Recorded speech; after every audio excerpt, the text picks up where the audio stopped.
Untuk hari ini sebenarnya topik yang kita sudah siapkan untuk kita bahas bersama teman-teman itu berbeda dengan topik nanti akan saya bicarakan. Tapi gara-gara ini, si bos kita ini, si Mr. Kameramen ini, ya bos, datang-datang bawa cerita yang kita dengar, orang yang dengar semua moodnya jadi berubah gitu loh, gara-gara si bos ini. Akhirnya topik yang kita bahas pun kita sesuaikan lah, kita sesuaikan dengan perubahan mood, kita sesuaikan dengan mood yang terbentuk karena cerita dari si bos ini gitu loh. Lu tunjukin muka lu dong supaya pada lihat teman-teman semua. Enggak. Jadi kita sesuaikan ceritanya, kita sesuaikan topiknya dengan cerita yang kita dapat tadi gitu loh. Supaya bisa kita petik maknanya, kita bisa petik manfaatnya gitu loh. Jadi tadi pagi si bos ini, si Mr. Kameramen ini datang, dia cerita, katanya dia punya teman, selama ini keadaannya baik-baik saja gitu loh. Tapi tiba-tiba dengar berita katanya lagi depresi berat, stres berat di rumah katanya. Setelah dicek lagi, usut punya usut, katanya gara-gara di tempat kerja, katanya sering ditekan atau Gitu. ya katanya sering dikerjain, ditekan, dibuat frustasi, dibuat stres, dibuat gak nyaman di kantor gitu loh. Sampai akhirnya jadi seperti orang stres, terbawa, lama-lama jadi depresi berat gitu loh.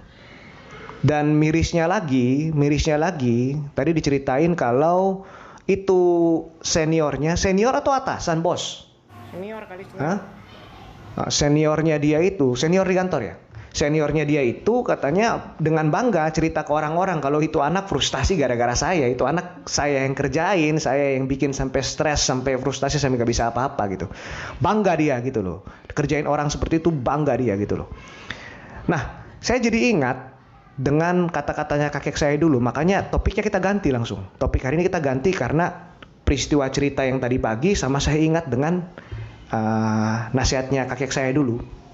Jadi dulu waktu saya masih SMP, kakek saya itu pernah cerita, dia pernah ngomong gini, kalian kalau mau tahu kualitas moral seseorang, itu ada cara gampangnya.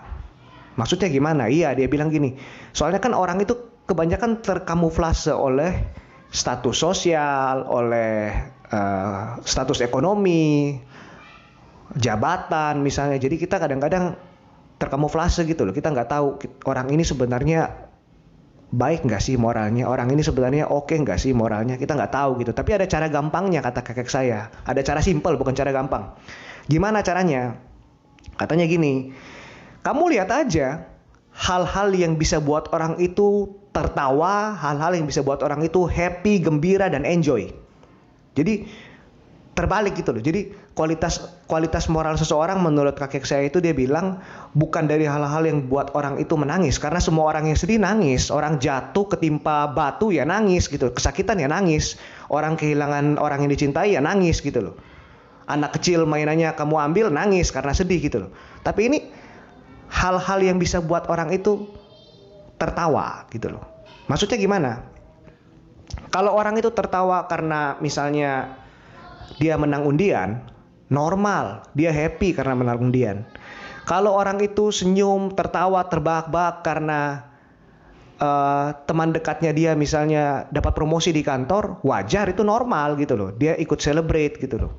Kalau orang itu happy, gembira, tertawa karena anaknya misalnya naik kelas dengan prestasi yang membanggakan, normal gitu loh. Tapi seperti cerita tadi, kalau orang itu tertawa, terbahak-bahak, enjoy, menikmati, bahagia ketika lihat orang lain tertindas, ketika lihat orang lain stres, ketika lihat orang lain frustasi karena dia, nah itu kira-kira teman bisa lihat sendiri, teman-teman lihat sendiri kualitas orang itu seperti apa. Jadi saya ulangi, ini kata-kata kakek saya loh, kakek saya bilang gitu. Jadi kamu bisa lihat kualitas moral orang itu dari hal-hal yang buat dia tertawa terbahak-bahak, hal-hal yang buat dia senang gitu loh. Kalau yang normal ya normal, tapi kalau yang seperti tadi, Anda bisa nilai kira-kira kualitas orang itu seperti apa sih. Orang-orang seperti itu diapain? Ya kenal bolehlah, katanya kakek saya, tapi jangan diakrapin. Ya sekedar kenal oke lah, tapi jangan diakrapin. Kenapa? Nanti bikin susah, kata kakek saya gitu. Itu prinsip yang saya pegang juga sampai sekarang. Saya nilai orang dari seperti itu. Mungkin teman-teman juga bisa pakai prinsip sederhana seperti itu. Tadi juga dibilangin katanya karena teman-teman semuanya pada blame dia belakangan karena gara-gara kamu sampai ini orang jadi kayak gini. Terus dia alasannya katanya lah saya kan sebagai senior itu mau membentuk atau menguatkan mental karakter dari seseorang gitu. Nah, ini juga ada. Ini saya berbagi tips buat teman-teman sekalian, terutama teman-teman mungkin yang baru mau memulai usaha, yang baru mau punya karyawan, saya bagi tips gitu loh. Kalau saya sama karyawan saya itu bagi mereka dalam 2 kategori. Pertama saya nilai dulu dari kemampuan mereka menyelesaikan hal-hal kecil, kemampuan mereka menghandle masalah gitu. Dari situ saya bisa bagi antara 2 mereka. Dari hal kecil saya bagi 2. Ada yang saya kategorikan karyawan dengan kategori jeruk, ada jeruk atau lemon gitu saya biasa bilang, ada karyawan yang saya kategorikan kategori sponge. Jadi kalau karyawan yang kategori jeruk, saya kalau lihat mereka dari kemampuan mereka untuk mengatasi hal-hal sederhana, kemampuan mereka ketika menghadapi tekanan, ketika menghadapi masalah, kalau mereka stabil dan mereka perlahan-lahan bisa jadi lebih baik, itu mereka seperti jeruk. Jadi jeruk atau lemon itu ketika kita peras, dia mengkerut, kulitnya jadi mengkerut gitu, jadi jelek. Tapi air yang keluar itu jadi jus orange juice atau jadi air jeruk atau lemon juice yang kalau kita minum kan segar, jadi lebih enak gitu loh. Jadi setelah diperas, kelihatannya dia kusut, kelihatannya dia lelah, kelihatannya dia stres, tapi hasilnya ada, dia jadi lebih baik gitu loh. Tapi ada juga karyawan yang kita harus amati dari awal ketika mengerjakan hal-hal kecil, yang saya kategorikan sebagai kategori sponge. Maksudnya gini, sponge itu kalau kita isi air, dia mengembang, tapi ketika kita peras, seret airnya keluar semua, kering dia. Gak jadi apa-apa dia, malah jadi kering dia. Itu prinsip saya seperti itu gitu loh. Jadi kalau memang kita sebagai, kayak tadi dibilang katanya dia sebagai senior, sebagai atasan mau membentuk mental seseorang, seharusnya kalau mau jadi atasan, mau jadi senior yang baik, mau jadi pimpinan yang baik, dari hal kecil dia sudah bisa menilai bawahannya, bisa menilai karyawannya, ini masuk kategori apa gitu loh. Seberapa beratkah pressure yang boleh diberikan? Karena pada akhirnya kalau orang itu kemampuannya cuma segitu, Anda berikan pekerjaan yang luar biasa berat, Anda berikan tekanan yang buat dia frustasi, kan yang rugi kan kita sendiri sebagai pimpinan. Pekerjaannya nggak selesai gitu loh. Jadi kita berikan orang itu sesuai dengan porsi dan kemampuannya. Itu baru namanya leadership, itu baru namanya pemimpin yang benar di kantor, di perusahaan gitu loh. Itu tips saya buat teman-teman. Tapi poinnya kembali lagi kayak tadi ya, kembali lagi sesuai dengan topik yang tadi dibahas sama Mr. Kameramen, bahwa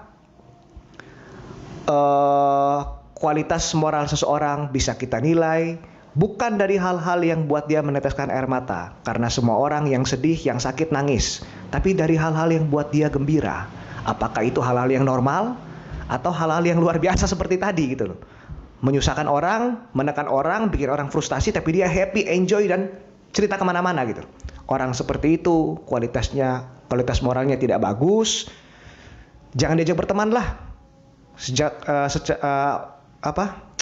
Sekedar kenal aja oke lah, tapi untuk berteman, dijadikan orang yang masuk dalam lingkup dalam kita, janganlah, karena kualitas diri kita juga kan tergantung dari siapa aja di sekitar kita gitu. Jadi kita kalau mau punya kualitas yang mantap, mau punya kualitas yang legendary ya, surrounding ourselves, kelilingi diri kita dengan orang-orang yang baik gitu loh. Oke?